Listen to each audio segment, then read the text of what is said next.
तो hello guys, कैसे हो आप लोग? उम्मीद करता हूँ कि आप सब बढ़िया होंगे। तो ज्यादा अवकाश ना करते हुए चलो इस वीडियो को शुरू करते हैं। साल 2077 यानी 2027 यह वो साल है जिसमें virtual reality game apocalypse reality के साथ मर्ज हो गया और पूरी दुनिया पर मॉन्स्टर्स अटैक करने लगे और पूरी दुनिया को हेल में बदल दिया। मगर इसी के साथ साथ कुछ ह्यूमंस जो सुपर नेचुरल एबिलिटी को अवेक करने लगे वो सामने आए और ह्यूमैनिटी को सेव करने लगे मॉन्स्टर्स को मारकर। और इस क्योटिक से भरी दुनिया में जियांग सिटी का सबसे ज्यादा रिचेस्ट प्ले बॉय हमारा एमसी वो किसी तरह से अपने क्रश यानरेन को बचाने में सक्सेस हो जाता है। हमारा एमसी यानरेन से कहता है कि यानरेन तुम टेंशन मत लो, मैं तुम्हारे लेवल अप करने के लिए 10 ह्यूमंस प्रोफेशनल को हायर किया है और मैं तुम्हारे लिए है कि यह डिवाइन आर्टिफैक्ट भी लेकर आया हूँ। हालांकि इस डिवाइन आर्टिफैक्ट को खरीदने में मैंने सर लगभग अपने सारे प्रॉपर्टी को बेच दिया है, मगर कोई बात नहीं, तुम इस डिवाइन आर्टिफैक्ट का यूज करो और जल्द से जल्द पावरफुल बनो। यानरेन ये देखकर खुश हो जाती है और हमारे एमसी से कहती है कि तुम इस दुनिया का सबसे ज्यादा बेस्ट मैन हो। और इसी के साथ साथ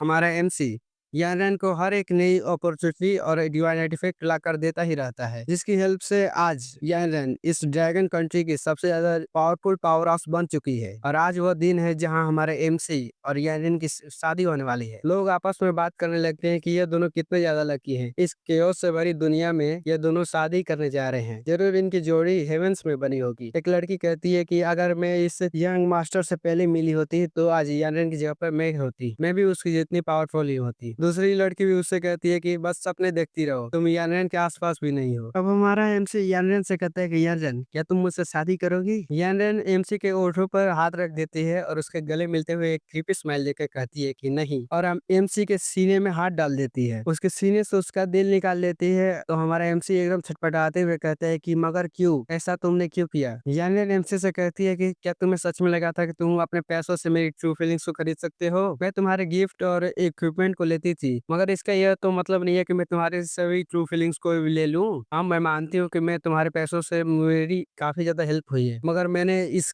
आज मुकाम जो पावर है मेरे पास उसको पाने के लिए अब बहुत ज्यादा हार्ड वर्क किया है। इस दुनिया में बस एक ओंगी था जो मेरे सारे हार्ड वर्क को और स्ट्रगल्स को समझ पाया है। तो आज मैं तुम्हारा दिल इसे देने वाली हूँ ताकि मैं तुम्हारे मरने के बाद भी तुम्हारी हार्ट बीट को रोज सुन सकूं। क्या ये तुम्हें अच्छा नहीं लगा? हमारा एमसी भी कराते हुए कहता है कि मगर मुझे मारने की क्या जरूरत थी? होंग यारेन को गले लगा लेता है और कहता है कि बिल्कुल सही कहा, इसके पास बस सिर्फ अपने पैसों के सिवा और कुछ भी नहीं था। होंग अपने पैर एमसी के सर पर रखता है और कहता है कि बस जल्दी जल्दी मर जाओ कचड़े कहीं के, तुम इस दुनिया पर वैसे भी बोझ हो। आज के बाद तुम्हारा सब चीज मेरा होगा, मैं तुम्हारे पैसे और तुम्हारे वुमेन दोनों का ही बहुत अच्छे से ख्याल रखूंगा। हाँ हाँ हाँ, इतना कहकर एमसी को समुंदर में फेंक देता है। एमसी समुंदर में डूबते हुए सोचता है कि क्या मैं ऐसे ही मरूंगा? मैंने उस यानरेन को पावरफुल बनाने में अपना सारा वेल्थ इन्वेस्ट कर दिया था और मुझे इसका सिला यह मिला कि आखिर में उसने मुझे धोखा दे दिया। नहीं, अगर मुझे अभी भी मौका मिला तो मैं उस सबको मार डालूंगा जो उसने मुझे धोखा दिया था। मगर अब ये सब कुछ खत्म होता है क्योंकि मेरे पास अब अपना दिल ही नहीं है, बिना दिल के मैं जिंदा रह ही नहीं सकता। एमसी इतना सोच ही रहा था तभी उसके शरीर के चारों तरफ एक मिस्टीरियस एनर्जी आने लगती है और एमसी अचानक से कहीं होश में आता है और कहता है कि क्या ये क्या हुआ? तभी यानरन उससे चिल्लाते हुए कहती है कि क्या तुम बहरे हो गए हो? तुम मेरी बात क्यों नहीं सुन रहे? अगर तुम मेरी बात को ऐसे ही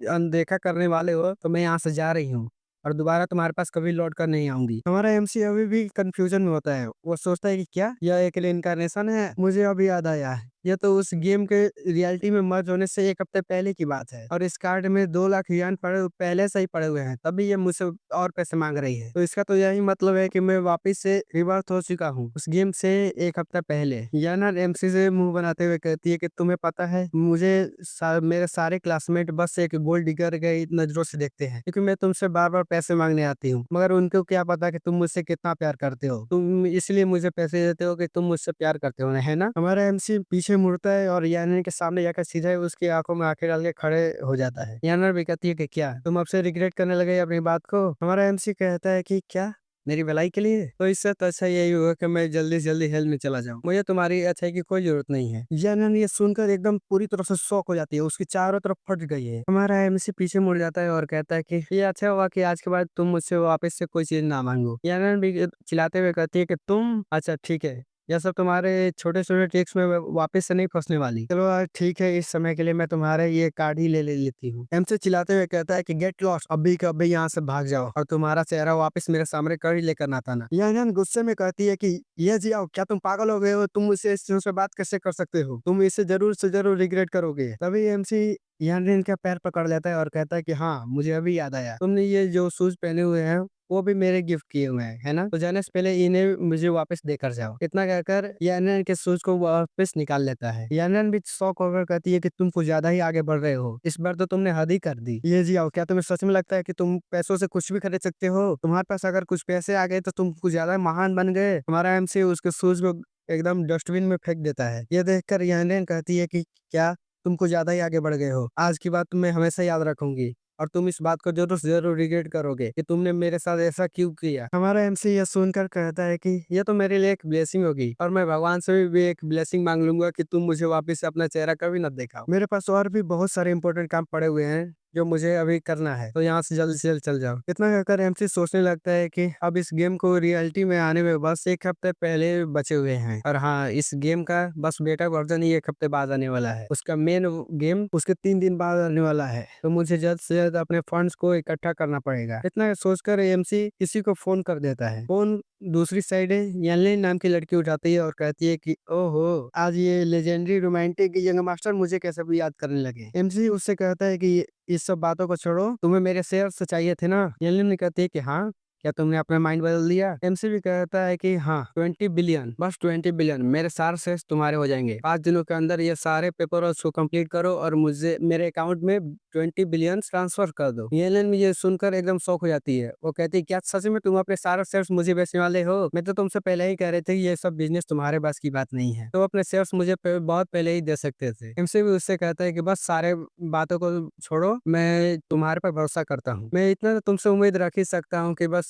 5 दिनों के अंदर तुम सारे पेपर सॉर्ट को कंप्लीट कर लोगी और मेरे अकाउंट में 20 बिलियन ट्रांसफर कर दोगी। येलन भी ये मान जाती है और कहती है कि ठीक है, मैं 5 दिनों के अंदर ये पेपर वर्क को कंप्लीट कर दूंगी और तुम्हारे अकाउंट में 20 बिलियन से पहुंच जाएंगे। इतना सुनते ही एमसी फोन को कट कर देता है और सोचने लगता है कि बस अब मुझे इस गेम के आने का वेट है। इस बार तो मैं सबसे ज्यादा ऊपर बैठूंगा। अब सीन एक हफ्ते बाद पर आ जाता है। एक अनाउंसमेंट होती है कि गेम का बेटा वर्जन 3 दिनों के लिए लॉन्च हो गया है आज, और 3 दिनों के बाद मेन जो पब्लिक गेम है वो लॉन्च हो जाएगा। एमसी उस गेम में इंटर कर लेता है और सोचने लगता है कि हाँ, ये तो वही फीलिंग है, मुझे ये फीलिंग आज भी याद है। ये तो इस गेम का स्टार्टिंग पॉइंट है। अब ये पब्लिक गेम शुरू होता है। इतना कहकर एमसी अपना नाम और क्लास को चूज करने लगता है। नेम नाइटजेव और क्लास के लिए इतना कहकर एमसी सोचने लगता है कि मुझे अभी भी याद है, पिछली लाइफ में मैंने एक बीस्ट मास्टर की बात सुनी थी। इसने अकेले ही अपने ड्रैगन अबिस ड्रैगन को लेकर एक बहुत बड़े गिल्ड को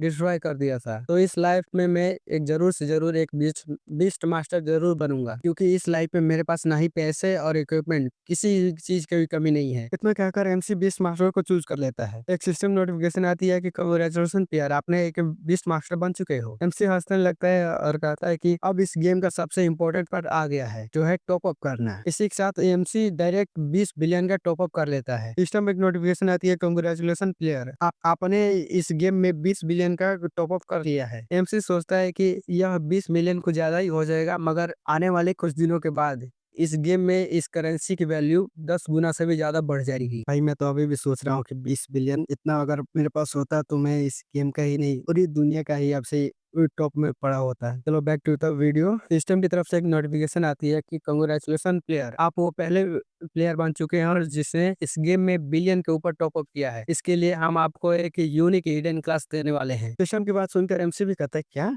तभी हमें दो रेड आइज दिखाई जाती हैं। सिस्टम एक नोटिफिकेशन देता है कि कांग्रेचुलेशन प्लेयर, आपने एक सेकंड क्लास को अवेक किया है, जो है वेल्थ। एमसी यह सुनकर शॉक हो जाता है और सोचने लगता है कि क्या, एक न्यू हिडन क्लास? बस मैंने कुछ ज्यादा ही पैसों का यूज कर दिया लगता है, इसकी वजह से एक न्यू हिडन क्लास अनलॉक हो गई है। मगर ये वेल्थ, ये कौन सी हिडन क्लास है? मुझे अभी भी याद है, पिछली लाइफ में मैंने कभी भी इस हिडन क्लास के बारे में नहीं सुना था। तो आखिर ये गॉड ऑफ वेल्थ है क्या? तभी कोई बोलता है कि मैंने ये उम्मीद नहीं किया था कि तुम जैसा एक यंग ब्राइट मुझे अनलॉक करेगा। एमसी भी इस फ्रॉग को देखकर एकदम शॉक हो जाता है। वो कहता है कि क्या, ये मेढक अचानक से मेरे सामने कहाँ से आ गया? और ये तो बोल भी रहा है। फ्रॉग भी उससे कहता है कि इंसोलेंस, तुम्हारी ये कहने की हिम्मत कैसी हुई? मैं हूँ ग्रेट इबिसु, जो तुम्हारा वेल्थ मेंटोर बनेगा। तुम मेरे 709वें गॉड हो जो वेल्थ के अंदर ट्रेनिंग लेने वाले हो, तो ध्यान से इस ट्रेनिंग को याद रखना। इसी के साथ और एमसी कहता है क्या एक टोड, वो भी एक वेल्थ मेंटोर? क्या तुम्हें सच में लगता है कि तुम यहाँ पर अपना समाज बेच रहे हो? टोड भी चुटकी बजाते हुए कहता है कि ब्रैट, मैं तुम्हें शो करता हूँ कि असली वेल्थ क्या होती है। अभी कई सारी सिस्टम नोटिफिकेशन आने लगती है। आपको एक नई इनी टैलेंट मिल चुका है जिसका नाम है वेल्थ रोलिंग इन। आपको एक नई इनी टैलेंट मिल चुका है जिसका नाम है पेनी पिंचर। आपको एक नई इनी टैलेंट मिल चुका है जिसका नाम है एक्स्ट्रा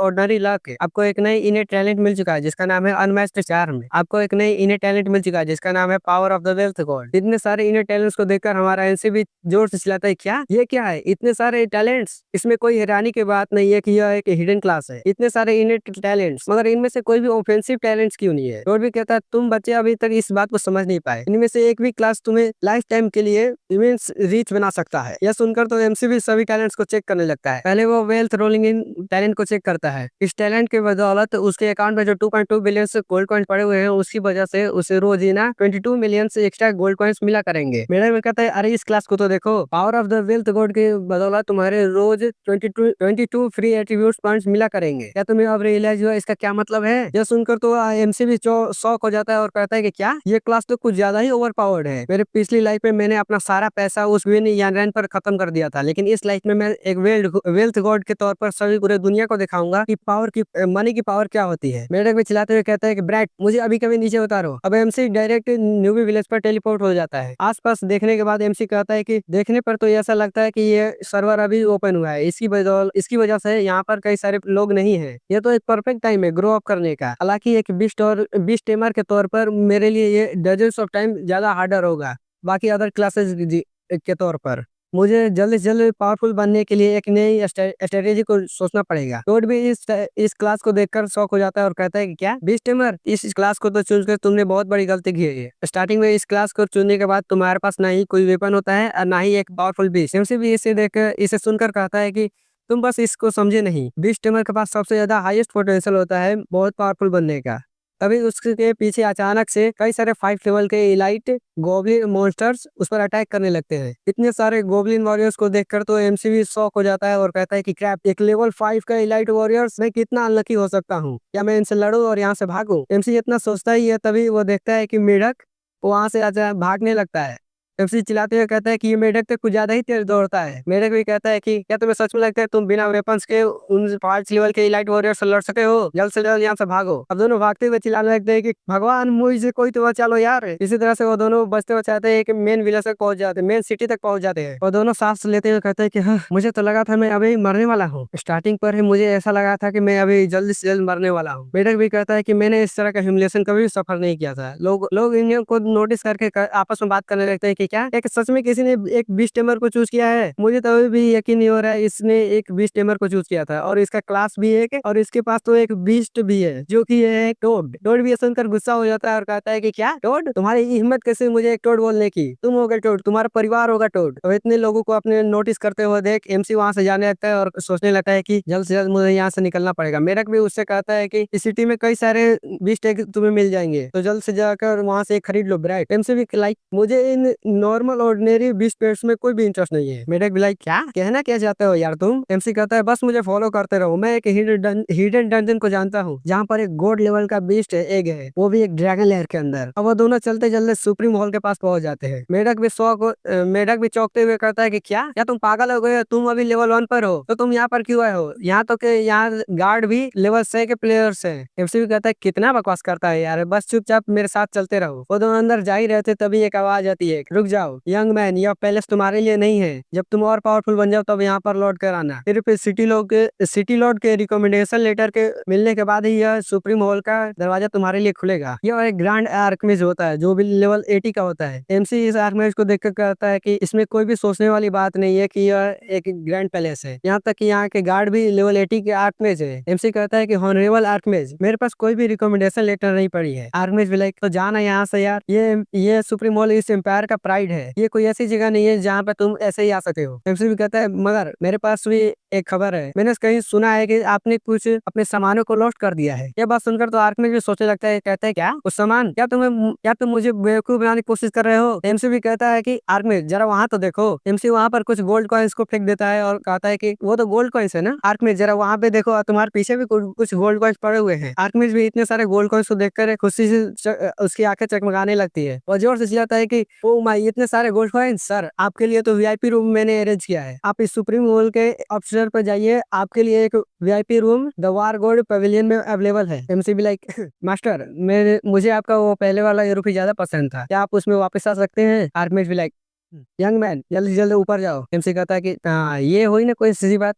टोड भी लाइक मुझे लगता है सच में पैसा बोलता है यार। अब वो दोनों सीधे वारगोड पेविलियन पर पहुंच जाते हैं। अब वो दोनों सीधे वारगोड पेविलियन में पहुंच कर देते हैं कि वहाँ पर कई सारे गोलम नाइट्स से लेवल के और 80 लेवल्स के पड़े होते हैं। इतने सारे गोलम्स को देखकर तो मेडक कहता है कि ये सुप्रीम मॉल तो सच में अपने नाम पर खड़ा उतरता है। एक से लेवल का गार्डियन, अगर तुम इसे खरीद लेते हो तो तुम इस नॉइज लेवल पर राज करोगे किड। एमसी भी कहता है कि इन सब गार्डियन से मुझे कोई भी इंटरेस्ट नहीं है। तभी एक आवाज आती है, तुम्हें यहाँ अंदर किसने आने दिया। यह एक बेजर्क ब्लड वॉरियर होता है। एमसी भी उस ब्लड वॉरियर से कहता है कि मुझे यहाँ पर एक डिवाइन लेवल के गोलम गार्डियन की जरूरत है, क्या मैं उसे हायर कर सकता हूँ। ब्लड वॉरियर भी लाइक क्या डिवाइन लेवल का गोलेम, वो तो बहुत ज्यादा रेयर होते हैं। क्या तुम्हें सच में लगता है कि वो यहाँ पर हायर करने के लिए अवेलेबल होंगे। बिसाइड्स तुम्हारे स्टेट्स को देखकर मुझे लगता है कि लेवल 80 के गार्डियन तुम्हारे लिए बहुत ज्यादा इनफ होंगे। डिवाइन लेवल के गोलम को हायर करना है, ये कुछ ऐसी चीज नहीं है जो तुम अफोर्ड कर सको। अभी एमसी चिल्लाते हुए कहता है कि 1 बिलियन पर डे। यह सुनकर तो ब्लड वॉरियर भी सोचने लगता है क्या इसने अभी क्या कहा 1 बिलियन। हालांकि यह पॉसिबल है, रोज तो बना ही जाते हैं लोगों के द्वारा। मैं एक डिवाइन लेवल के स्पेल कास्टर को जानता हूँ जो तुम्हारी मदद कर सका है। टोड भी लाइक क्या एक डिवाइन लेवल का स्पेल कास्टर, यह तो एक हिडन क्लास होती है। एमसी भी कहता है कि डिवाइन लेवल का स्पेल कास्टर ये तो बहुत ज्यादा ही डिफेंस और ऑफेंस दोनों में ही बहुत ज्यादा माहिर होते हैं। ये तो एक बहुत वन इन ऑल पैकेज हुआ, स्टार्ट से ही इसे हायर करना ये बहुत अच्छी चॉइस होगी। तभी ब्लड वॉरियर कहता है कि मैं उसे तुरंत ही समन कर दूंगा, मगर उससे पहले मुझे एक बात कंफर्म करना पड़ेगा कि तुम 1 बिलियन पे भी कर सकते हो। एमसीयू कहता है कि चलो इस कॉन्ट्रैक्ट को साइन करते हैं और मैं जितना भी हो सके उतना पे कर दूंगा। वो दोनों कॉन्ट्रैक्ट को साइन करने लगते हैं और ब्लड वॉरियर कहता है कि चलो अब इस बात में कोई इशू नहीं है, एक बार जब ये कॉन्ट्रैक्ट साइन हो ही गया तो मैं इसे तुरंत के तुरंत समन कर देता हूँ। एमसीबी कहता है कि परफेक्ट, जितना जल्दी हो सके उतना अच्छा होगा, मैं एक टाइट शेड्यूल पर हूँ। तभी उसके पीछे अचानक से एक आर्कमेज समन हो जाती है और कहती है कि वो कौन ब्रैट है जिसने मुझे समन किया है। एमसी और मेडक दोनों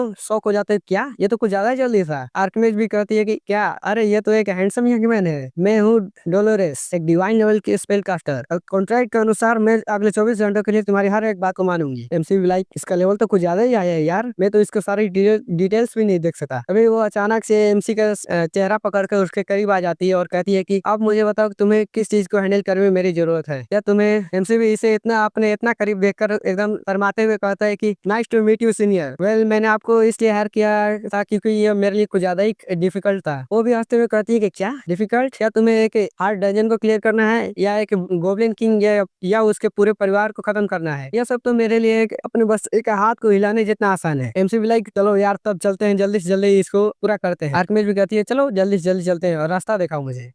आर्कमेज बहुत बड़े बड़े फायर बॉल्स उस गोब्लिन के ऊपर फेंकने लगती है। सारे गोब्लिन जड़ते हुए बहुत ज्यादा ही डैमेज को ले रहे होते हैं। एमसी इतने ज्यादा डैमेज को देखकर कहता है कि ये डैमेज तो कुछ ज्यादा ही है, मुझे तो लगता है ये इतना ज्यादा डैमेज है कि ये किसी का फोन नंबर रिवील ना कर दे। सारे गोब्लिन मारने के बाद मेढक भी एक गोब्लिन के शरीर पर बैठ कर कहता है कि क्या, और पहले तो तुम बहुत ही ज्यादा उछल रहे थे, तुम्हारी वजह से मैं तो करीबन मरने ही वाला था, अब तुम्हें पता चला कि ये मरने का एहसास कैसा होता है। इसको देखकर तो आसपास के लोग सारे आपस में बात करने लगते हैं कि क्या मैं सच में देख रहा हूँ, क्या इस इंसान ने सच में एक स्पेल कास्टर के साथ टीम अप किया है और इसके डैमेज तो कुछ ज्यादा ही इंसेन है। दूसरा भी कहता है ये तो कुछ ज्यादा ही लेवल के स्पेल कास्टर है, मुझे तो ऐसा लग रहा है ये एक हैक है। तीसरा भी कहता है इस गेम में ऐसे हैक की कोई भी चीज नहीं है, ये जरूरी है कि हाई लेवल की एनपीसी हायरिंग स्पेल कास्टर होगी। कई सारी नोटिफिकेशन आती है कि कांग्रेचुलेशन प्लेयर, आप सक्सेसफुली लेवल 10 तक पहुंच चुके हैं, इसलिए आपको 10 एट्रीब्यूट पॉइंट्स दिए जाते हैं। दूसरी नोटिफिकेशन आती है कि कांग्रेचुलेशन, आप वो पहले प्लेयर हो जो नोएस विलेज में लेवल 10 तक पहुंच चुके हो, इसलिए आपको एडिशनल 10 एट्रीब्यूट पॉइंट दिए जाते हैं। तीसरी नोटिफिकेशन आती है कि कांग्रेचुलेशन प्लेयर, आप वो पहले प्लेयर बन चुके हो जो पूरी दुनिया में सबसे पहले लेवल 10 तक पहुंचे हो। इसके लिए आपको 50 बोनस एट्रीब्यूट पॉइंट्स दिए जाते हैं और आपको एक टाइटल भी दिया जाता है जिसका नाम है स्वीड डिसेंडर एसेंडर। यह देखकर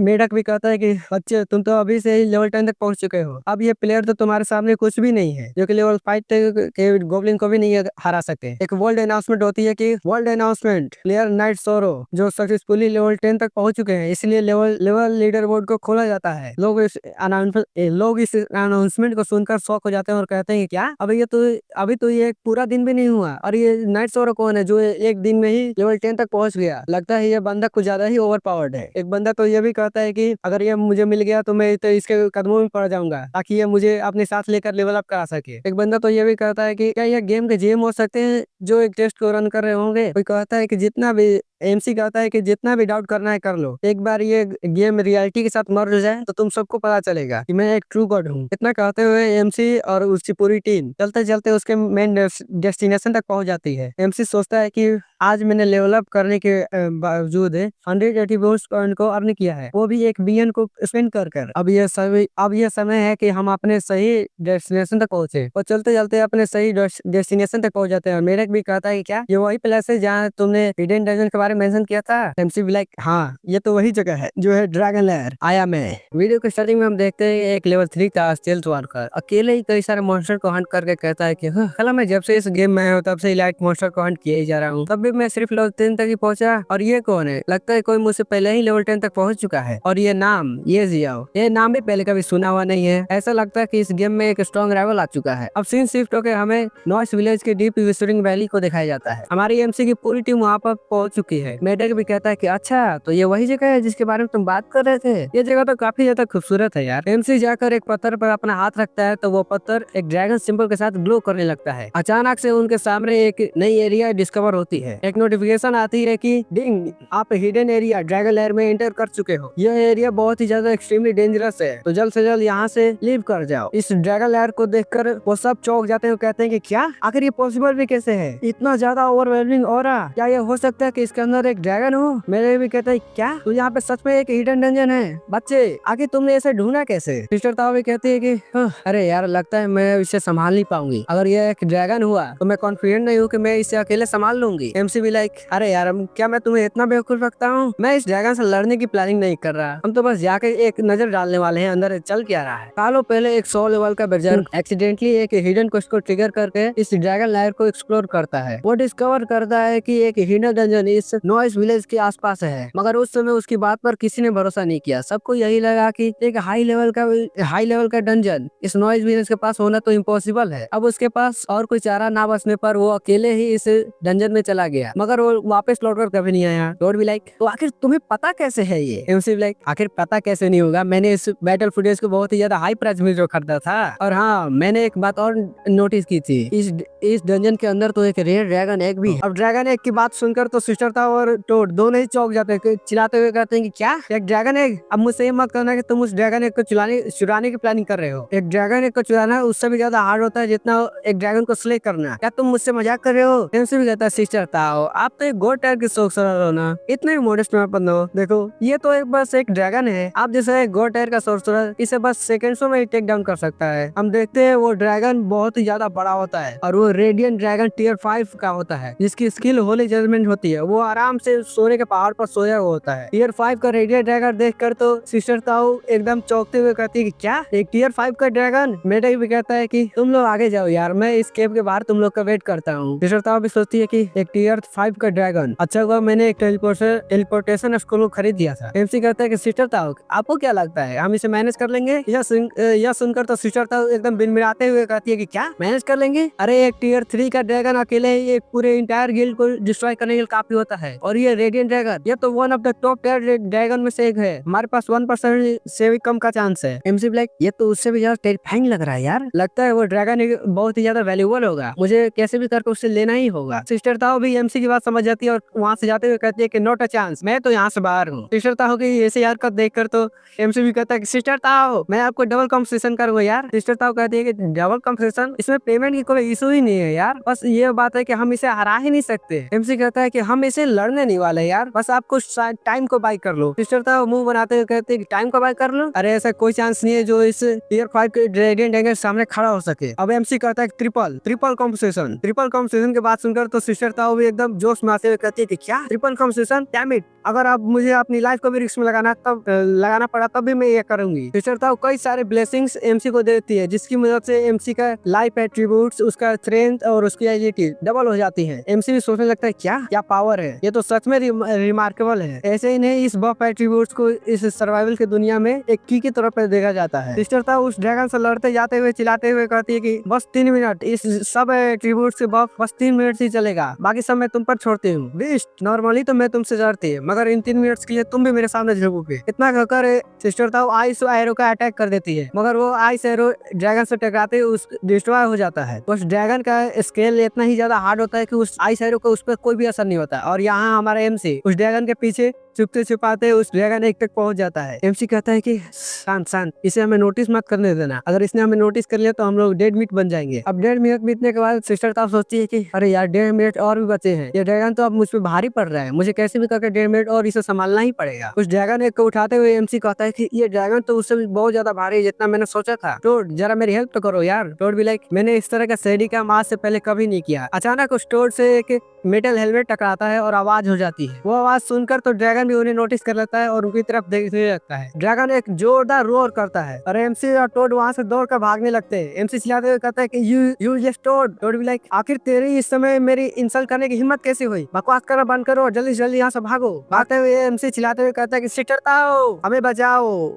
सिस्टर ताओ भी वहाँ आकर आइस वॉल का यूज करती है, मगर वो आइस वॉल ड्रैगन पर कोई भी असर नहीं डालता। ड्रैगन तुरंत ही अपनी ड्रैगन किंग ब्रेथ का यूज करता है। ड्रैगन किंग ब्रेथ को देखकर तो सिस्टर ताओ की भी फट जाती है, कहती है क्या ड्रैगन किंग ब्रेथ, भागो। एमसी कहता है सिस्टर आप भी क्यों दौड़ने लगी। Sister Tao like of course मैं भी तो दौड़ूंगी ना यार, क्या तुम लगता है मैं इनविजिबल हूँ, मैंने सिर्फ 3 मिनट कहा था, है ना। वो लोग कैसी तरह से भागते हुए वो इस ड्रैगन लेयर के बाहर पहुंच जाते हैं। एमसी भी कहता है ओह ये तो बहुत ही ज्यादा क्लोज था यार, मगर हमने इसे मैनेज कर लिया। सिस्टर ताओ भी कहती है कि बच्चे अगर ये ड्रैगन एग टीयर 5 के ड्रैगन में हैच होता है तब ये वर्थ होगा, वरना हमारी सारी मेहनत बर्बाद हो जाएगी। और हाँ मेरी कॉम्पनसेशन को मत भूलना। एक नोटिफिकेशन आती है कि डिंग, सिस्टर ताओ की फेवरेटिटी आपके द्वारा आपके ऊपर बढ़ चुकी है, करंट फेवरेटिटी है 60। फेवरेटिटी पॉइंट को देखकर तो एमसी भी शर्माते हुए कहता है कि डोंट वरी सिस्टर, मैं आपको जरूर पेड कर दूंगा। चलो अब टाइम है इस बेस से कॉन्ट्रैक्ट करने का। टोड भी लाइक बस उम्मीद करो ये ड्रैगन एग जल्दी जल्दी हैच हो जाए, वरना हमारे 300 मिलियन वेस्ट हो जाएंगे। एमसी भी लाइक तो जब भी अपनी मुंह खोलता है बकवास ही बोलता है, अपने मुंह को बंद कर। इतना कहकर एमसी उस ड्रैगन एग पर अपना हाथ रख देता है और कहता है कि सक्सेस और फेलियर अभी कभी पता चल जाएगा, बस मुझे डिसअपॉइंट मत करना ड्रैगन एग। वो ड्रैगन एग अचानक से फट जाता है और उसके अंदर से एक क्यूट सा ड्रैगन निकलता है। इस ड्रैगन के बेबी को देखकर तो एमसी भी कहता है इस ड्रैगन का कलर ऑफ क्यों दिख रहा है यार। सिस्टर ताओ भी कहती है ये तो एक रेडिएंट ड्रैगन हैचिंग जैसा नहीं दिख रहा। एमसी कहता है क्या ये हो सकता है वो रेडिएंट ड्रैगन किसी और ड्रैगन के साथ चीट कर रहा हो। इसी के साथ ये वीडियो खत्म होती है, क्योंकि ये चैप्टर इतना ही था। तो अगर आपको ये वीडियो पसंद आई होगी तो वीडियो को लाइक और चैनल को सब्सक्राइब कर दें और कमेंट में लिख दिया next part. Thank you video देखने के लिए।